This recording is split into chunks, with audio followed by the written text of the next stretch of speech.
ሰላም አድማጮቻችን እንዴት ናችሁ? ዛሬ ከረጅም ጊዜ በኋላ ተመልሰናል። ከሞሐመድ ሳላ ጋር የተገናኙ መረጃዎችን እናነሳለን። ስለ ተተኪዎቹም እንደዚሁ እንጨዋወታለን። ለቻናላችን አዲስ የሆናችሁ ቻናላችንን ሰብስክራይብ፣ ላይክ እና ሼር እንድታደርጉም በትህትና እንጠይቃለን። ከሰሞኑ የሞሐመድ ሳላ ጉዳይ መነጋገሪያ እንደነበረ ይታወቃል። ሞሐመድ ሳላ በመጪው ክረምት ከሊቨርፑል እንደሚለያይ ያሳውቋል። በእርግጥ በክለቡ ብቻ ሳይሆን በሊቨርፑል ብቻ ሳይሆን በእንግሊዝ ፕሪሚየር ሊግ ከተመለከትናቸው ድንቅ ተጫዋቾች መካከል አንደኛው እንደነበር ምንም ጥርጥር የለውም። ስለ ሳላ ስናወራ ቁጥራዊ መረጃዎች ብቻ አይደለም ከፊት ለፊት ቀድሞ የሚመጡት፣ ከዛ በላይ ያሉ ነገሮችም ይነሳል። በተለይ በሊቨርፑል ቤት በአንፊልድ ሁልጊዜም ለሚታደሙ የቀዮቹ ደጋፊዎች የተለየ ቦታ የሚሰጡት ተጫዋች ነው። ለዚያም ነው ግብፃዊ ንጉስ እያሉ የሚያቆላምጡት። በ2017 34 ሚሊዮን ፓውንድ ተከፍሎበት ከኤስ ሮማ ከመጣ በኋላ በጣም ድንቅ ጊዜ ነው በሊቨርፑል ቤት ያሳለፈው። የፕሪሚየር ሊጉ ብቻ ሳይሆን የሊቨርፑልም ምልክት እንደነበረ መናገር እንችላለን። በሊቨርፑል ቤት በነበረው ጊዜ ቀዮቹ የተለያዩ ስኬቶችን እንዲያጣጥሙ ምክንያት የነበረ ተጫዋች ነው። የቻምፒየንስ ሊግ ዋንጫን አሸንፈዋል። 2 የፕሪሚየር ሊግ ዋንጫዎችን ስመዋል። የኤፍኤ ካፕ፣ የካራባው ካፕ፣ የሱፐር ካፕ፣ የአውሮፓ ሱፐር ካፕ እንደዚሁም የፊፋ ክለቦች የዓለም ዋንጫንም እንዲያሸንፉ አግዟቸዋል እና የሞሐመድ ሳላ አስተዋጽኦ እጅግ በጣም የላቀ ነበር። 435 ጨዋታዎች ላይ ተሰልፎ 255 ጎሎችን ነው ያስቆጠረው። ስለዚህ በሊቨርፑል ቤት የምንጊዜውም ሶስተኛው ከፍተኛ ጎል አስቆጣሪ ሆኖ ነው ያጠናቀቀው ሞሐመድ ሳላ። ኢያን ራሽና ሮጀር ሃንት ብቻ ናቸው የሚቀድሙት። አሁን የሞሐመድ ሳላ ምዕራፍ የተዘጋ ይመስላል።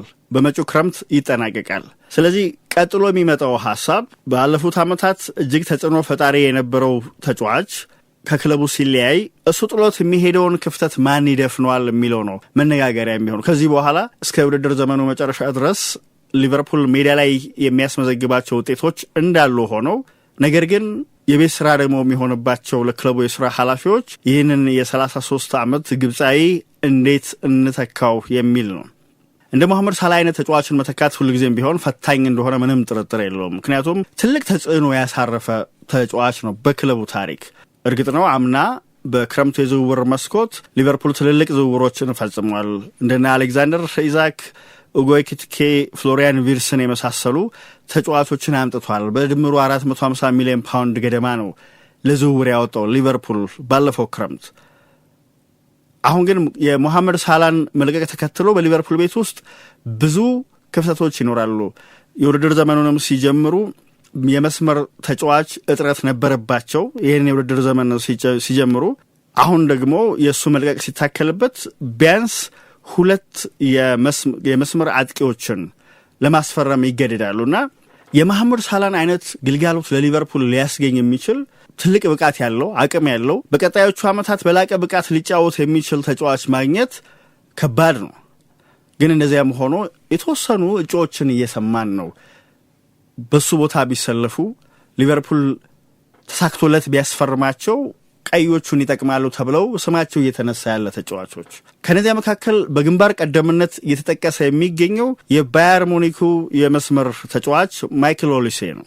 በእርግጥ በእጩነት ከተያያዙ ተጫዋቾች በሙሉ ለቦታው የበለጠ ይመጥናል ተብሎ የሚነገርለትም እሱ ነው። ከሞሐመድ ሳላ ጋር ብዙ የሚያመሳስሏቸው ነገሮች ስላሉ ደግሞ ገና 24 ዓመቱ ነው። ስለዚህ በከፍተኛ ብቃት በቀጣዮቹ ዓመታት በላቀ ብቃት የሚጫወት ተጫዋች ነው። አሁንም በባየር ሙኒክ ነው የሚጫወተው። የጀርመኑ ክለብ ተጫዋቹን የመልቀቅ ፍላጎት እንዳለው ምንም ፍንጭ አላሳየም። እንዲሁም የኮንትራት ዘመኑ እስከ 2029 ድረስ ስለሆነ ምንም ስጋት የለብንም ብለው ነው የሚያስቡት። ተጫዋቹ የሚለቅ ከሆነ እንኳን በሊቨርፑል ጥያቄ ማሎ ሊለቅ ቢችል እንኳን ከዝውውሩ ከፍ ያለ የዝውውር ሂሳብ እንደሚያገኙበት እርግጠኛ ሆኗል።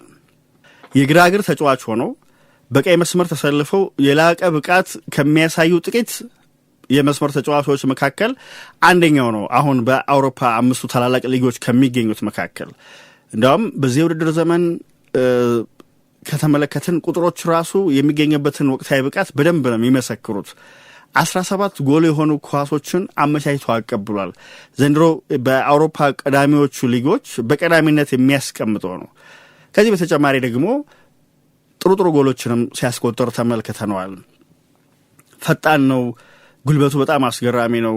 በዛ ላይ ደግሞ የጎል አይን ያለው ወደ ጎል ሙከራ ለማድረግ ብዙም የማይፈራ አይነት ተጫዋች ነውና ብዙ ነገሮችን ከሞሐመድ ሳላህ ጋር እንደሚጋራ ይታመናል። ይሄ ተጫዋች የሞሐመድ ሳላህን ያህል ባይሆንም ጎሎችን የሚያስቆጥር አይነት ተጫዋች ነው። እንደውም ወደ ጀርመን ካመራ በኋላ ክሪስታል ፓላስን ለቆ በጨዋታ ቢያንስ አንድ ጎል ወይም ጎል የሆነ ኳስ አመቻችቶ የሚያቀብል ተጫዋች ሆኗል። ስለዚህ በጣም ተጽዕኖ ከፍ ያለ መሆኑን ማሳያ ነው። በአውሮፓ መድረክ ምናልባት ከሱ ጋር ተቀራራቢ የሆነ ብቃት ያላቸው ተጫዋቾች አሉ። አሁን በተለያዩ ክለቦች በፓሪስ ሴንጀርመን ዴዚር ዱዌን ማንሳት ይቻላል። በባርሴሎና ላሚን ያማልን ማንሳት ይቻላል። እንደዚሁም ሌሎች ወጣት ተጫዋቾችን መጥቀስ ይቻላል። ግን ኦሊሴ ለሊቨርፑል ቀዳሚው የዝውውር ኢላማ ይመስላል። የሱም አይሳካላቸው ከሆነ ግን ምናልባት ገና ብዙ ራሱን ማስመስከር ይኖርበታል። ግን የአርቢ ላይፕዚጉ ያን ዲያመንዴ ሌላኛው ጥሩ እጩ ሊሆን የሚችል ተጫዋች ነው። የአጭር ጊዜ የቦታው ተተኪ ላይሆን ይችላል። እያደገ ያለ ተጫዋች ነው። ገና 19 ዓመቱ መሆኑ ከግምት ሊገባ ይገባል። ግን አይቮሪ ኮስታዩ ወደ አርቢ ላይፕዚግ ከመጣ በኋላ ባለፈው ክረምት ነው ከሌጋኔስ ወደ አርቢ ላይፕዚግ የተዘዋወረው። በጣም ከፍ ያለ ተጽዕኖ እያሳረፈ ነው የሚገኘው። አጫዋቱ በጣም አስገራሚ ሆኗል። ድሪብል የሚያደርግ ተጫዋች ነው። በአውሮፓ ተጫዋቾችን አልፎ በመሄድ አታለው በማለፍ ከተሳካላቸው ተጫዋቾች መካከል በግንባር ቀደምነት የሚጠቀስ ነው።